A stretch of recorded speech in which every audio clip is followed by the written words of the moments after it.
हे दोस्तों, आज के टाइम पे इलॉन मस्क फोर्ब्स 400 में 24th richest man in the world के रैंक पे आते हैं अपने मोर देन $20 बिलियन की नेटवर्थ के साथ। और बहुत ज्यादा चांस है कि आने वाले 5-10 साल में इलॉन मस्क दुनिया के सबसे अमीर इंसान भी बन सकते हैं।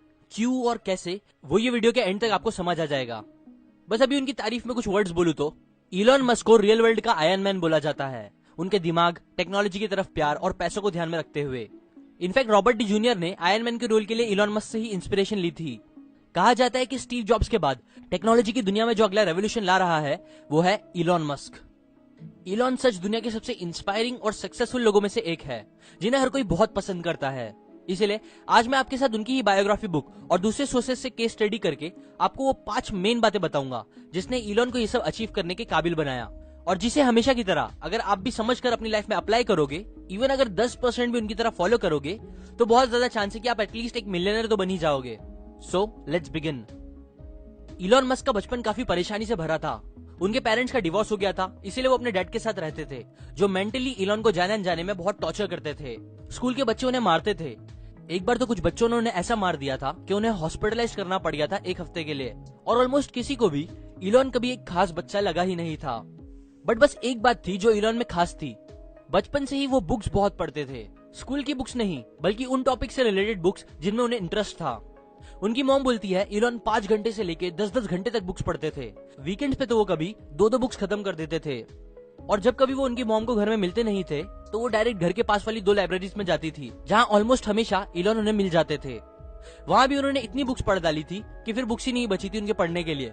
इसीलिए वो दोनों लाइब्रेरीज वालों को बोलते रहते थे और नई बुक्स लाने के लिए। और जब उन्हें पढ़ने के लिए कुछ नया नहीं मिला तो उन्होंने एनसाइक्लोपीडिया ब्रिटानिका ही पढ़ के खत्म कर डाली। एक बार जब इलॉन के पार्टनर ने उनसे पूछा कि तुम्हें इतनी सारी चीजें, रॉकेट्स, प्लैनेट्स, एनर्जी के बारे में कैसे पता, इतनी नॉलेज कैसे है तुम्हें, तब उन्होंने एकदम सीरियस फेस के साथ कहा कि मैं बहुत बुक्स पढ़ता हूं। इसीलिए पॉइंट नंबर 1, सबसे इंपॉर्टेंट पहला स्टेप जो आपको इलॉन मस्क जैसा बनने में हेल्प करेगा वो है बुक्स पढ़ना, नॉलेज लेना। मैं हर हफ्ते बुक समरी डालता हूँ, आपको इतना मोटिवेट करता हूँ बुक्स पढ़ने के लिए, बिकॉज सच में ये सबसे कॉमन आदत है लाइफ में बहुत कुछ बड़ा कर पाने वाले लोगों की। इसलिए आप भी पढ़ो, सुनो मेरी तरह ऑडियो बुक्स, ये आपको सच बहुत केपेबल बना देगी।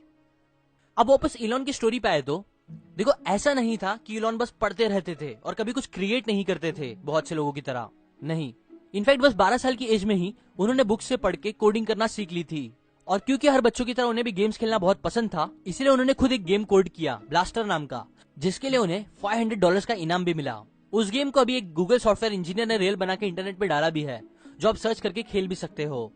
ना जैसे मैंने पहले ही बताया, उन्हें गेम्स बहुत पसंद थे, इसलिए कुछ टाइम बाद उन्होंने अपने भाई के साथ एक एरकेड गेम की दुकान खोलने का सोचा। दोनों बहुत छोटे थे, बट स्टिल उन्होंने सब कुछ खुद से रेडी करा एक्शंस लेके। जगह के पेपर्स, लीजिंग एग्रीमेंट, एरकेड प्रोवाइडर जो इक्विपमेंट्स देगा, सब कुछ सेट था। बस उन्हें चाहिए था तो दुकान का परमिट, जिसके लिए एक एडल्ट की साइन होनी जरूरी थी। बट दोनों एडल्ट नहीं थे, इसलिए उनका वो प्लान फिर आगे नहीं बढ़ पाया, बिकॉज उनके पेरेंट्स वो नहीं चाहते थे। इलॉन मस्क साउथ अफ्रीका में पैदा हुए थे, लेकिन तब वहां की गवर्नमेंट उन्हें जरा भी पसंद नहीं थी। सो ये बात तो पॉसिबल ही नहीं थी कि वो उस गवर्नमेंट के लिए मिलिट्री में काम करेंगे, जो तब के टाइम पे करना कंपलसरी था लोगों के लिए। इसीलिए वो साउथ अफ्रीका छोड़ के कनाडा आ गए। वहां उन्होंने कई छोटे मोटे काम किए और फिर उन्होंने यूएसए आके कॉलेज खत्म करी, फिजिक्स और बिजनेस डिग्रीज लेके। अब वो टाइम पे इंटरनेट बहुत बूम पे था, और क्योंकि उन्हें जॉब भी नहीं मिल रही थी, इसीलिए उन्होंने भी एक इंटरनेट बेस्ड कंपनी बनाने का सोचा। आइडिया ऐसा था कि तब जो येलो पेजेस की बुक्स चलती थी किसी भी बिजनेस के बारे में इंफॉर्मेशन लेने के लिए, वो उससे लेके सारी इंफॉर्मेशन इंटरनेट पर डाल देंगे, जिससे लोगों को येलो पेजेस बुक की नीड ही नहीं पड़ेगी। बेसिकली इजी वर्ड्स में बोलूं तो लोकल बिजनेस को इंटरनेट पे लाना लोगों के लिए, जो एक्चुअल में बहुत सक्सेसफुल साबित हुआ, बिकॉज उनकी कंपनी Zip2 को फिर कॉम्पैक्ट ने $307 मिलियन इन कैश और $34 मिलियन इन स्टॉक ऑप्शंस में खरीद लिया। इस डील से मस्क को $22 मिलियन मिले, और ये सब हुआ जब वो 28 ईयर्स के थे।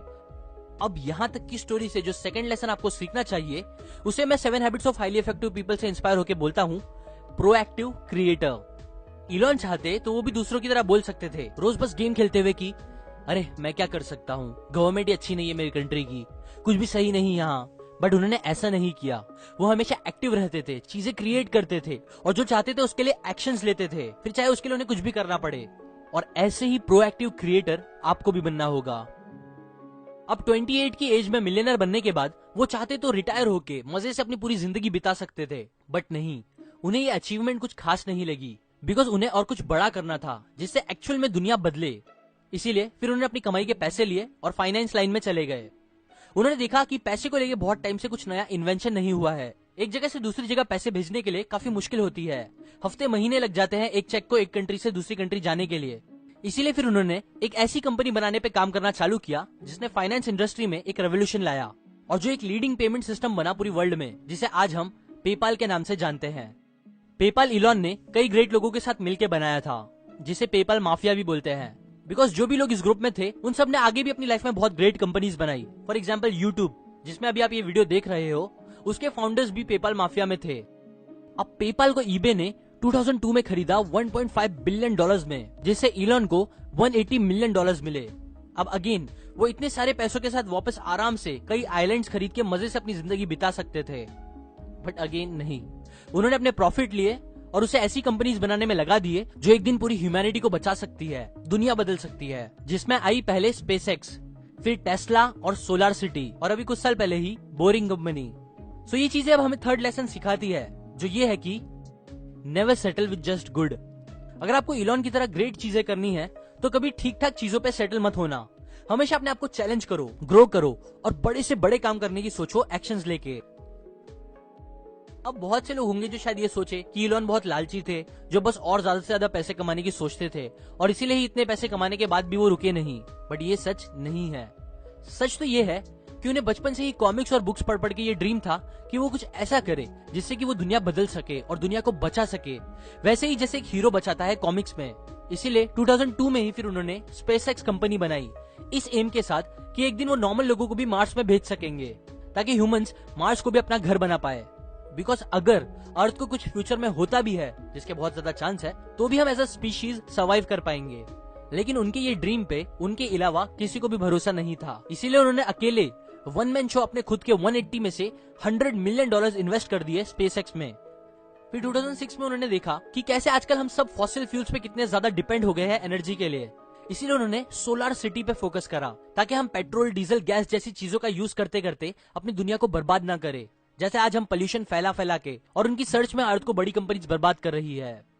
सोलर सिटी का एम ये है कि हम सब सन की एनर्जी से इलेक्ट्रिसिटी पैदा कर सके, जो पूरी दुनिया की इलेक्ट्रिसिटी प्रॉब्लम को सॉल्व करे। और इतना ही नहीं, उन्होंने 2003 में टेस्ला कंपनी में काम करना स्टार्ट करा, बिकॉज वो चाहते थे कि हम इलेक्ट्रिक कार्स यूज करें, पोल्यूशन कम फैलाए, वो भी स्टाइल में।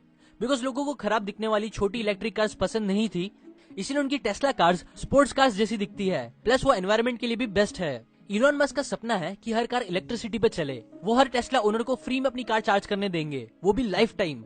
मतलब पेट्रोल, डीजल, गैस पे फिर कभी लोगों को पैसे खर्च करने नहीं पड़ेंगे। और इसीलिए ही दुनिया की कई बड़ी बड़ी कंपनीज नहीं चाहती कि इलॉन मस्क को सक्सेस मिले, बिकॉज अगर वो सक्सेसफुल होंगे तो बहुत सी बड़ी बड़ी कंपनीज, इवन कंट्रीज को इससे लॉस होगा। और इसीलिए ही आप देखोगे कि इलॉन मस्क को सब इतना पसंद करते हैं। सो लेसन नंबर 4, विजन इतने बड़े सेट करो जो इतनी रियल बड़ी प्रॉब्लम सॉल्व करे दुनिया की, कि फिर आपकी लाइफ छोटी रह ही ना पाए। इलॉन ने कई प्रॉब्लम सॉल्विंग विजन देखे हैं इस वर्ल्ड को लेके, इसीलिए वो आज एक ही टाइम पे 3, 4 और उससे भी ज्यादा कंपनी चला रहे हैं। जहां नॉर्मल लोगों से एक कंपनी नहीं संभलती, इलॉन 4 ऑसम कंपनी संभाल रहे हैं, वो भी सब मिलियन बिलियन डॉलर्स की कंपनीज है, जिसमें वो अपना ऑलमोस्ट सारा टाइम इन्वेस्ट कर देते हैं। एक इंटरव्यू में उनसे पूछा गया कि वो इतना सब कैसे मैनेज कर लेते हैं, क्या चीज उन्हें इतना काम करने के लिए मोटिवेट करती है हर दिन। तो उन्होंने कहा, बस ये चीज के मैं चाहता हूँ कि जब मैं हमारे फ्यूचर के बारे में सोचूं तो मुझे ग्रेट फील हो कि हाँ, कुछ अच्छा होने वाला है हमारे साथ फ्यूचर में। और इसी एक अच्छे फ्यूचर को बनाने का विजन मुझे मोटिवेशन देता है बुरे से बुरे टाइम में भी। एक टाइम था अराउंड 2007-2008 में, जब इलॉन का डाइवोर्स हो गया था। उनकी तीनों कंपनीज बहुत खराब परफॉर्म कर रही थी, मार्केट क्रैश हो गया था, सब लॉस में जा रहे थे। स्पेसएक्स की स्टार्टिंग की तीनों रॉकेट लॉन्च फेल हो गए थे। टेस्ला कंपनी भी बंद होने वाली थी, क्योंकि कंपनी के पास बस एक हफ्ते के पैसे बचे हुए थे।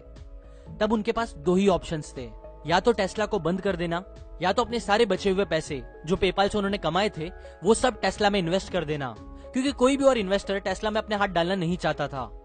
तब गेस व्हाट इलॉन ने क्या किया, उन्होंने अपने सारे बचे हुए पैसे टेस्ला में लगा दिए। लेकिन फिर श्योरली उनके ऐसे हिम्मत से बिजनेस में टिके रहने के बाद उन्हें अच्छे रंग भी दिखे। स्पेसएक्स की चौथी लॉन्च सक्सेसफुल हुई, जिसकी वजह से नासा ने उनके साथ 1.5 बिलियन डॉलर्स की डील साइन करी। टेस्ला को भी फिर 40 मिलियन डॉलर्स का ऑर्डर मिला बैटरीज के लिए, और फिर 50 मिलियन और देके उसी कंपनी ने टेस्ला का 10% खरीद लिया। इसके बाद टेस्ला को गवर्नमेंट से भी 465 मिलियन डॉलर्स का लोन मिला, जो उन्होंने अभी तक चुका भी दिया है इंटरेस्ट के साथ। और सोलार सिटी भी फिर अमेरिका की सबसे बड़ी सोलार सर्विस प्रोवाइडर कंपनीज में से एक बनी। देखो आज भी ये कंपनीज को कई प्रॉब्लम फेस करनी पड़ती है, बट क्योंकि इलॉन मस्क के सपने को लोग दिल से सपोर्ट करते हैं, इसीलिए बहुत ज्यादा चांस है कि एक दिन इन सपनों को, लोगों की प्रॉब्लम्स को इलॉन सॉल्व भी कर देंगे एक दिन, होपफुली। अब इन लास्ट में बताई चीजों से मैं चाहता हूं कि आप मुझे बताओ कि वो 5वां लेसन क्या है आपके हिसाब से, जो आपको और दूसरों को उनकी तरह बनने में हेल्प करेगा। सो कमेंट करके आप बताओ वो 5वां लेसन क्या है सबको। ये थे वो ऑसम लेसन्स जो मैंने आपको इलॉन मस्क की biography type book Elon Musk by Ashlee Vance book से बताई है। सच ये बुक से आपको ऐसी बहुत सी बातें सीखने मिलेगी जो एक मिलियनर बनने के लिए इंसान में होनी चाहिए। अगर आप ये बुक पढ़ना चाहते हो तो उसकी लिंक डिस्क्रिप्शन में है, या अगर आपको इस बुक की फ्री ऑडियो बुक चाहिए तो वो आप seekn.org/audible से जाके भी ले सकते हो। ऑडिबल एक अमेजोन कंपनी है जो 1 महीने का फ्री ट्रायल देती है, जिसके बाद वो आपको चार्ज करती है। मैंने ऑडिबल से ही ये बुक सुनी है। लाइक करें अगर आपको ये बातें काम की लगी, कमेंट करके बताएं कि मैं और कौन से मेंटर्स पे वीडियो बनाऊं। शेयर करें इस वीडियो को उन लोगों के साथ जिन्हें बिजनेस में इंटरेस्ट है या जो कुछ बड़ा करना चाहते हैं लाइफ में। सब्सक्राइब करें, मैं ऐसी समरीज हर हफ्ते डालता हूँ संडे को। और हाँ, बेल आइकन पे भी जरूर क्लिक करें, वरना शायद आपको नोटिफिकेशन नहीं आएगा और आप ये वीडियोस मिस कर दोगे। And finally, thanks for watching.